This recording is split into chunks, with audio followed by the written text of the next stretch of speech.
वालेकुम स्टूडेंट, उम्मीद है कि आप लोग खैरियत से होंगे। I am Salman Hasan, welcome to my YouTube channel Sindh board mathematics. Student, हम लोगों ने अभी तक डेरिवेटिव्स के अंदर जितने भी बेसिक फार्मूलाज और क्वेश्चन होते थे वो आपको एक एक करके समझा दिए हैं, ताकि जब आप अपने चैप्टर नंबर 4 यानी कि सेकंड ईयर के अंदर जब चैप्टर नंबर 4 स्टार्ट करें डेरिवेटिव का, तो आपको जो बुक की जो मुश्किल चीजें हैं, उसके अंदर थोड़े बहुत ट्विस्ट हैं, वो समझ आ जाए, ना कि आप बेसिक क्वेश्चन में ही फंस के रह जाए, जो कि मैंने यहाँ पे आपको अच्छी तरीके से समझा दिए हैं। तो लादा जो जितनी भी पिछली वीडियो आप देख ली होंगी या नहीं देखी तो जरूर देखें। इससे ये होगा कि आपके जो बेसिक्स कॉन्सेप्ट है वो पक्के हो जाएंगे और जितने भी फार्मूला किए हैं उनको याद करिएगा। मुझे पता है कि एकदम से याद नहीं होते, उनको कम से कम 5-5, 6-6, 10-10 बार लिख लिख के याद करें एक एक फार्मूले को। ठीक है स्टूडेंट, वो फार्मूले आपको याद हो गए तो आपके लिए चैप्टर नंबर 4 सबसे आसान हो जाएगा। फिर चैप्टर नंबर 5 उससे लिंक कर रहा होता है, चैप्टर नंबर 6 लिंक कर रहा होता है, उसके बाद चैप्टर नंबर 7 और 8 के भी कुछ क्वेश्चन हैं जहां पे डेरिवेटिव का यूज हो रहा होता है, तो आपके लिए बहुत ज्यादा आसानी हो जाएगी। ठीक है स्टूडेंट, तो लिहाजा अब जो हम पार्ट स्टार्ट करने जा रहे हैं वो है डेरिवेटिव्स के अंदर मल्टीप्लिकेशन। तो आपको मैं बस ये भी बात बता दूं कि डेरिवेटिव की बेसिक कॉन्सेप्ट की सीरीज में से 2 वीडियोस रह गई हैं जो अब आपने देखनी होंगी। एक ये हो जाएगी और एक अगली बनाऊंगा वो डिवीजन के अंदर। तो यहाँ पे आपके डेरिवेटिव की बेसिक कॉन्सेप्ट की सीरीज खत्म हो जाएगी। तो उम्मीद है सारी चीजें आपको समझ भी आ रही होंगी। किसी किस्म की भी कंफ्यूजन या कुछ भी प्रॉब्लम हो तो आप मुझे कमेंट्स के अंदर बता सकते हैं। ठीक है स्टूडेंट, तो चलें जी, जरा एक बात सबसे पहले मैं आप लोगों को बता दूं। क्या बतानी है? वो ये बतानी है कि आपने अभी तक डेरिवेटिव हम लोगों ने पढ़े y इक्वल टू, जिस तरह साइन कर लिया, ट्रिग्नोमेट्रिक फंक्शन के पढ़ लिए, y इक्वल टू x² + 3, इस तरह क्वेश्चंस कर लिए। फिर इसके बाद हम लोगों ने ln के क्वेश्चन कर लिए, फिर e⁻x के क्वेश्चंस कर लिए, जो यहाँ पे भी फार्मूला नजर आ रहे होंगे आपको। लेकिन आपने एक चीज देखी होगी कि इसके अंदर जो चीजें हैं वो मल्टीप्लिकेशन नहीं हमने पढ़ी। ठीक है, डेरिवेटिव के अंदर मल्टीप्लिकेशन। अब कुछ बच्चे कहेंगे सर कहते हैं कि मल्टीप्लाई हो तो रहा है, सही है, क्या मल्टीप्लाई हो तो रहा है 3 × x, लेकिन मैं बेटा आपको बात बता रहा हूं कि जहां पे 2 मेन फंक्शंस मल्टीप्लाई हो रहे हैं, यहाँ पे 3 तो एक कांस्टेंट नंबर है। ठीक है, जिस तरीके से आपको मैं एग्जांपल देता हूं, इस तरीके से x × x⁴। अब ये एक दूसरे से मल्टीप्लाई हो रहे हैं। अब ये दो फंक्शन है एक दूसरे से मल्टीप्लाई हो रहे हैं, ये एक कांस्टेंट नंबर और एक फंक्शन है, समझ आया? तो याद रखिएगा, जहां 2 मेन फंक्शन मल्टीप्लाई हो रहे हो या डिवाइड हो रहे हो, ठीक है, या डिवाइड हो रहे हो, तो वहां पर हम क्या लगाएंगे? ये मल्टीप्लिकेशन और डिवीजन का फार्मूला लगाएंगे। ठीक है, अब वो क्या है वो आपको मैं बताता हूं। इसी तरीके से आपको एक चीज और बता देता हूं भाई, x × sin² और sin x, ये भी तो 2 मल्टीप्लिकेशन, तो यहाँ पे भी हमारे पास डॉट प्रोडक्ट का फार्मूला लगेगा। यहाँ पे मल्टीप्लिकेशन का फार्मूला होता है जब ही फंक्शन के अंदर 2 चीजें मल्टीप्लाई हो रही है, तो हम मल्टीप्लिकेशन का डेरिवेटिव का फार्मूला लगाते हैं। वो क्या है वो बताता हूँ और उसको आसान तरीके से भी बताऊंगा याद करने का, क्योंकि बुक में थोड़ा मुश्किल लिखा हुआ है। ठीक है स्टूडेंट, तो याद रखना मल्टीप्लिकेशन और डिवीजन का फार्मूला हम कब लगाते हैं? जब 2 मेन फंक्शंस जो होते हैं वो एक दूसरे से मल्टीप्लाई हो रहे हो और डिवाइड हो रहे हो। जैसे कि यहाँ पे देखिएगा 3 × x⁴ के साथ हो रहा है, यहाँ पे नहीं लगेगा क्योंकि यहाँ पे सिर्फ एक ही मेन फंक्शन है, 3 तो एक कांस्टेंट नंबर है। अब यहाँ पे आप देखें 2 चीजें मल्टीप्लाई हो रही हैं, इधर लगेगा, अब इधर भी लगेगा, इधर भी लगेगा। ठीक है, समझ आ रही है मेन बात के मल्टीप्लिकेशन और डिवीजन के फार्मूलाज कहां लगेंगे? ठीक है स्टूडेंट, तो चले जी आए स्टार्ट करते हैं अपने एक्सरसाइज कह रहा हूं अपनी इस वीडियो को। अच्छा जी, तो सबसे पहले मैं आप लोगों को फार्मूला बता देता हूं, उसके बाद फिर उसकी 2 एग्जांपल कराऊंगा ताकि वो आप लोगों के लिए इजी रहे। तो सबसे पहले मैं बताता हूं कि भाई u और v है। ठीक है, एक u है और एक v है, यानी कि ये 2 एक जनरल फार्मूला समझा रहा हूं, उसके बाद इसकी एग्जांपल भी करेंगे। u और v है यानी कि 2 टर्म्स होंगी, वो एक दूसरे से क्या होंगी? मल्टीप्लाई हो रही होंगी। ठीक है, तो आपने इसके साथ क्या लगा दिया? d/dx। ठीक है, जब 2 चीजें मल्टीप्लाई हो रही हो तो अब उसके ऊपर डेरिवेटिव ले, तो क्या होगा जरा देखते हैं। तो डेरिवेटिव कभी भी डेरिवेटिव के अंदर 2 चीजें मल्टीप्लाई हो रही हो तो उसका फार्मूला बनता है कुछ यूं, v × डेरिवेटिव ऑफ u। ठीक है, क्या किया? जो v लिखोगा वो ऐसे का ऐसे लिख दिया, और डेरिवेटिव ऑफ u यानी कि जो ये u होगा उसका डेरिवेटिव उससे मल्टीप्लाई कर देंगे, सिंपल। फिर आगे क्या करना है? प्लस कर देना है। फिर क्या करेंगे? u, ठीक है, u जो वैल्यू ये यहाँ पे जो कुछ भी लिखा हो वो u लिख देंगे और multiply by derivative of v। ठीक है स्टूडेंट, सिंपल सा फार्मूला है। दोबारा से बता देता हूं भाई, जब डेरिवेटिव के अंदर 2 चीजें एक दूसरे से मल्टीप्लाई हो रही हो तो ये जनरल टर्म में मैंने एक को u ले लिया और दूसरी टर्म को v ले लिया है। ठीक है, तो हम उसका फार्मूला कैसे एक्सपेंड करेंगे भाई? v जो भी नंबर होगा v मल्टीप्लाई बाय डेरिवेटिव, उसका u का डेरिवेटिव मल्टीप्लाई करेंगे, प्लस फिर u लिखेंगे, u जो लिखी होगी जो भी टर्म उसको मल्टीप्लाई कर देंगे डेरिवेटिव ऑफ v के साथ, सिंपल। ठीक है स्टूडेंट, सिंपल सी चीज है। तो अब आए इसकी एग्जांपल करते हैं। इस फार्मूले को आप 3-3, 4-4 बार लिखिएगा, बड़ा आसान हो जाएगा। मैं आपको बगैर देखे बताता हूँ कि भाई जब डेरिवेटिव ऑफ u और v लेना हो तो सिंपल सा है, हम क्या करेंगे? v को मल्टीप्लाई करेंगे डेरिवेटिव ऑफ v के साथ, प्लस कर देंगे डेरिवेटिव ऑफ फिर हम क्या कर देंगे, प्लस करने के बाद हम u को मल्टीप्लाई कर देंगे डेरिवेटिव ऑफ v के साथ। सिंपल यही चीज करनी है, तो इतनी आसान बात है। v को मल्टीप्लाई कर देंगे डेरिवेटिव ऑफ u के साथ, प्लस फिर u को मल्टीप्लाई कर देंगे डेरिवेटिव ऑफ v के साथ। सिंपल सा एक फार्मूला है। तो चलिए इसकी एक एग्जांपल करते हैं ताकि ये अच्छे तरीके से आपको समझ में आ जाए। देखिएगा ये मैंने एक क्वेश्चन लिया है y = x + 1 एंड x² - 4। याद रखिएगा ये बुक के क्वेश्चन और इसी तरह के क्वेश्चन आपके 5 नंबर के पेपर में आ रहे होते हैं, जहां पे डॉट प्रोडक्ट और क्रॉस प्रोडक्ट डॉट प्रोडक्ट कह रहा हूं, मल्टीप्लिकेशन का और डिवीजन का फार्मूला यूज करना पड़ता है। ठीक है स्टूडेंट, तो इनको जरा गौर से समझिएगा क्योंकि ये चीज आपके बहुत ज्यादा यूज होने वाली है।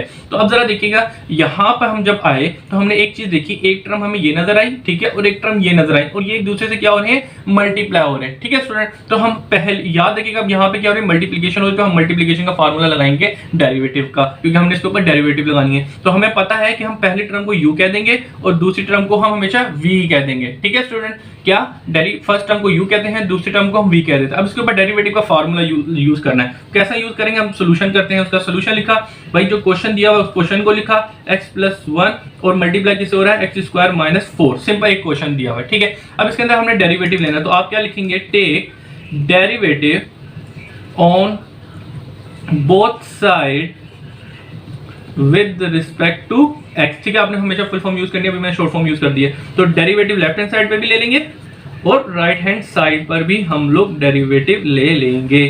ठीक है, तो ये मल्टीप्लाई हो रहा है x⁴ - 4 से। ठीक है स्टूडेंट, ये चीज हो गई। अब आपको यहाँ पे ये वाली मैंने बात बताई थी कि ये हमारे पास u माना जाएगा और दूसरी तरफ हमारे पास v मानी जाएगी। तो इस फार्मूले के तहत हम इसको खोलेंगे। जरा देखिए u और v है, ये u और v है, तो इसको एक्सपेंड करना है इधर। तो ये फार्मूला आपको याद होना चाहिए। कैसे करते हैं, इसमें सबसे पहले क्या लिखा हुआ है इस फार्मूले में, जब दो चीजें मल्टीप्लाई v लिखा हुआ है, तो v क्या लिखा हुआ है, तो आपने सिंपल क्या करना है, x² - 4 लिख दिया। क्यों, क्योंकि आपने यहाँ पे v ही लिखना था। अभी किससे मल्टीप्लाई हो रहा है, डेरिवेटिव ऑफ u, तो डेरिवेटिव ऑफ u लेना है, तो d/dx ले लिया। डेरिवेटिव ऑफ u की जगह क्या लिखा हुआ है यहाँ पे, x + 1। ठीक है, आपने उसका डेरिवेटिव लगा दिया। अगले स्टेप में हम इसका डेरिवेटिव लेंगे और लगा देंगे वैल्यूज। ठीक है, ये वाली बात हो गई खत्म। फिर इसके बाद क्या करना था, डेरिवेटिव ऑफ u कर दिया, u के बाद क्या लिखा हुआ है, प्लस, तो आपने यहाँ पे प्लस लिख दिया। फिर क्या लिखना है, u, तो सिंपल u लिखा हुआ है, डेरिवेटिव u नहीं लिखा हुआ, तो u कहाँ लिखा, u की वैल्यू क्या है आपके पास, x + 1 है, तो आपने वो लिख दिया। फिर इसके बाद u की वैल्यू के बाद multiply by derivative of v, तो आपने सिंपल डेरिवेटिव ऑफ v से मल्टीप्लाई करते, तो v की वैल्यू क्या है, x² - 4। ठीक है, तो ये सिंपल आपने इसका डेरिवेटिव लगा दिया, मतलब कि जितना ये फार्मूला है उसको एक्सपेंड कर दिया। अब जो सिंपल डेरिवेटिव लेने हैं वो लें और सिंपलीफाई करें और अपना आंसर दे दें। तो x² - 4 है ये सिंपल। अब डेरिवेटिव जरा ये देखिएगा, अब ये d/dx आपका इसके पास भी आएगा और d/dx इसके पास भी आएगा। तो चलिए जी ले जाते हैं। तो d/dx जब आप x के पास भी ले आए प्लस, और d/dx आप 1 के पास भी लेके आ गए। ठीक है स्टूडेंट, तो ये चीज हो गई, प्लस लिख दिया। अब इसी तरह यहाँ पे क्या करना है, ये चीज तो आप डेरिवेटिव है, अगले स्टेप में हम डेरिवेटिव की जो फार्मूला लेंगे वो लगाएंगे। अभी बस मैं एक एक करके लेके आया हूँ इनके पास। अब आगे क्या करना है, 1 + x लिखा है वो लिख दिया। इसके बाद डेरिवेटिव यहाँ पे करना है। इसी तरीके से ये वाला डेरिवेटिव और ये वाला डेरिवेटिव अलग पर्टिकुलर के पास आ जाएगा। ठीक है स्टूडेंट, तो ये x⁻² माइनस डेरिवेटिव आ जाएगा 4 के पास भी। ठीक है, इतना सा काम करना है हम लोगों ने। अब आगे क्या करना है, बस वही बताया कि डेरिवेटिव के फार्मूलाज आपने लगाने हैं। -4 x² - 4। अब यहाँ पे डेरिवेटिव ऑफ x क्या होता है, डेरिवेटिव ऑफ x हमेशा 1 होता है, ये वाली बात आपको याद हो चुकी होगी। अब इसी तरह डेरिवेटिव ऑफ 1, अब 1 एक कांस्टेंट नंबर है, तो हमेशा डेरिवेटिव ऑफ कांस्टेंट नंबर 0 होता है, जो फार्मूला ये भी लिखा हुआ है। तो हम यहाँ पे क्या लिख देंगे, 0, सिंपल, प्लस लिखा। अब आगे क्या करना है, ये प्लस का प्लस था और आगे क्या लिखा है, x + 1, वो ऐसी का ऐसी ही रह गया। अब जरा आगे देखते हैं आगे क्या होगा। अब यहाँ पे भी डेरिवेटिव लगना है, क्योंकि इससे मल्टीप्लाई, तो मैं ब्रैकेट लगा दूं, किसी को कंफ्यूजन ना आ रहा है। तो यहाँ पे पावर नीचे आ जाएगी और 2 में से 1 चला जाएगा, तो 1 बचेगा, तो वो लिखो या नहीं लिखो कोई मसला नहीं होता। ठीक है, अब इसी तरीके से यहाँ पे आ जाए 4 एक कांस्टेंट नंबर है, डेरिवेटिव ऑफ 4 = 0, क्योंकि कांस्टेंट नंबर का डेरिवेटिव हमेशा 0 होता है। ठीक है, चलें जी और आगे चलते हैं। तो x की अब यहाँ तक तो और कुछ नहीं करना, अब नीचे चलते हैं, x² - 4। ठीक है, अब जरा देखिएगा 1 को मैंने 0 के अंदर ऐड करूंगा तो मेरे पास सिंपल 1 ही रहेगा। ठीक है, ये ऐसी कैसी हो गया। अब आगे देखते हैं, x + 1 रहा। अब मैंने क्या किया, 2x में से -0 किया तो मेरे पास 2x का 2x ही रहा। ठीक है बेटा, सिंपल सी बात है। अब आगे चलते हैं। अब आगे क्या करना है, ये मल्टीप्लाई हो रहा है तो इनको इससे मल्टीप्लाई किया तो x² - 4 ही रहेगा। 1 को जो मल्टीप्लाई करेंगे वो का वही नंबर आएगा। ठीक है, अब आगे क्या करना है, अब यहाँ पे देखते हैं, ये तो खत्म हो गया। अब इसको देखते हैं, ये 2x इससे भी मल्टीप्लाई करेंगे और इससे भी मल्टीप्लाई हो रहा है, तो चलें जी कर लेते हैं। तो क्या होगा, हम देखते हैं 2 × 2 = 2 और x से x मल्टीप्लाई किया तो x⁻²। पावर 2 बन जाएगी, सिंपल। अब यहाँ पे ये तो मल्टीप्लाई हो गया, अब ये चीज 1 से भी मल्टीप्लाई होगी, तो आपको पता है जो चीज 1 से मल्टीप्लाई करते हैं वही आ जाता है, तो 2 1 2x 2 2 ही x आ जाएगा, सिंपल। तो यहाँ पे हमने मल्टीप्लिकेशन भी कर दी। अब जरा सी सिंप्लीफिकेशन कर लेते हैं, देखते हैं क्या होगा। ये देखें, एक 2x स्क्वायर ये रहा और ये 2x स्क्वायर ये रहा, तो ये टोटल कितने हो गए 3x स्क्वायर, ठीक है। फिर इसके बाद में प्लस 2x आ गया और माइनस 4 आ गया, सिंपल, ठीक है स्टूडेंट। तो dy/dx यहाँ पे आपका डेरिवेटिव आ गया, ठीक है बेटा। तो यहाँ तक उम्मीद है कि इसको बोलते हैं कि आपने डॉट डेरिवेटिव के अंदर मल्टीप्लिकेशन की। देखिए ये दो चीजें एक दूसरे से मल्टीप्लाई होती, इसके ऊपर सिंपल इसको एक्सपेंड किया, इसके फार्मूले के साथ एक्सपेंड करते करते मजीद सिंप्लीफाई करते हुए आप यहाँ तक लेके आ गए, ये आपका आंसर होगा। बस आपको यहाँ पे डेरिवेटिव का जो फार्मूला है वो याद हो गया, तो सारी कहानी खत्म हो गई कि भाई u.v यानी कि दो चीजें मल्टीप्लाई हो रही हो, u मल्टीप्लाई बाय v, तो सिंपल क्या होगा v multiply by derivative of u और plus derivative of u multiply by derivative of v, simple. v multiply by derivative of u multiply by derivative of v, बीच में plus का sign होगा, simple सा है, ठीक है। फार्मूला याद हो गया, कोई भी चीजें मल्टीप्लाई हो रही हो बस इस फार्मूले के तहत हम एक्सपेंड करेंगे इसको।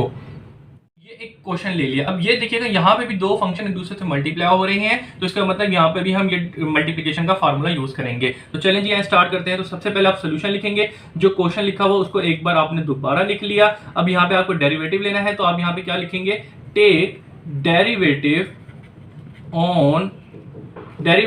On both side with respect to x, ठीक है। तो चलिए जी, इसका मतलब होगा d/dx आपने इस लेफ्ट साइड पे भी ले लिया और d/dx आपने राइट हैंड साइड पर भी ले लिया है, ठीक है जी। अब यहाँ पे आप आए तो आपको पता चला कि भाई ये एक दो चीजें हैं मल्टीप्लाई हो रही हैं, तो आप फर्स्ट टर्म को u कह देते हैं और सेकंड टर्म को v कह देते हैं। तो आपको पता है मल्टीप्लिकेशन हो रही है, तो मल्टीप्लिकेशन का फार्मूला क्या होता है, v multiply by derivative of u plus u multiply by derivative of v, simple formula है। तो इसी फार्मूले की तरह एक्सपेंड कर देंगे। तो जरा देखिएगा, हमने यहाँ क्या फार्मूला था v, तो v क्या लिखा हुआ है, साइन x लिखा हुआ है, multiply by derivative of u, तो डेरिवेटिव ऑफ u लिख देंगे। तो u की वैल्यू क्या है, यहाँ पे x है, तो आपने सिंपल x लिख दिया।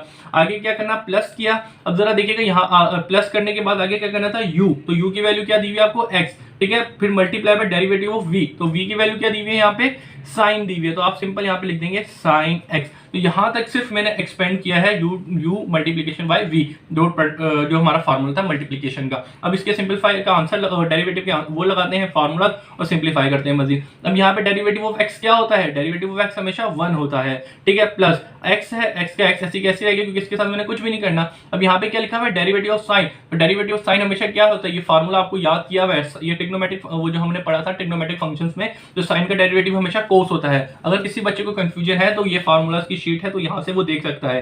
क्या था भाई, हमने किसका लेना है, साइन का डेरिवेटिव, तो डेरिवेटिव ऑफ साइन कोस होता है, ठीक है स्टूडेंट। तो कोई मसला की बात नहीं, अगर किसी को याद नहीं है देख देख के ही याद होंगे, प्रैक्टिस कर करके याद होंगे, ठीक है। तो ये आपने साइन का डेरिवेटिव क्या था, साइन का डेरिवेटिव कोस था, ठीक है। तो आप यहाँ पे कोस लिख देंगे, ठीक है स्टूडेंट। तो ये चीज हो गई। अब आगे क्या करना है, बस मल्टीप्लिकेशन हो रही है, मल्टीप्लाई कर दें, साइन 1 जा साइन ही होगा। फिर प्लस x है, तो ये कोस को मल्टीप्लाई किया तो मेरे पास कोस x ही रहेगा। तो सिंपल आपका जो डेरिवेटिव था dy/dx वो यही आ गया, क्योंकि इसके अंदर मजीद सिंप्लीफिकेशन हो ही नहीं सकती, तो यही आपका आंसर होगा। क्या था कि u.sin x साथ एक दूसरे दो डिफरेंट टर्म से एक दूसरे से मल्टीप्लाई हो रहे थे, हमने इसे एक्सपेंड किया मल्टीप्लिकेशन के डेरिवेटिव के फार्मूले से, और ये हमारा आंसर आ गया। बिल्कुल सिंपल सी चीजें हैं। उम्मीद है कि यहाँ पे डेरिवेटिव की मल्टीप्लिकेशन भी आपको समझ आ गई होगी। किसी किस्म की भी कंफ्यूजन हो तो आप वहाँ कमेंट्स में जाके पूछ सकते हैं, और उसके अलावा डेरिवेशन जो डिवीजन का फार्मूला है डेरिवेटिव के अंदर इंशाल्लाह अगली वीडियो के अंदर पढ़ते हैं, और फिर यहाँ पे आके हमारी डेरिवेटिव की बेसिक कॉन्सेप्ट की सीरीज एंड हो जाएगी। अल्लाह हाफिज।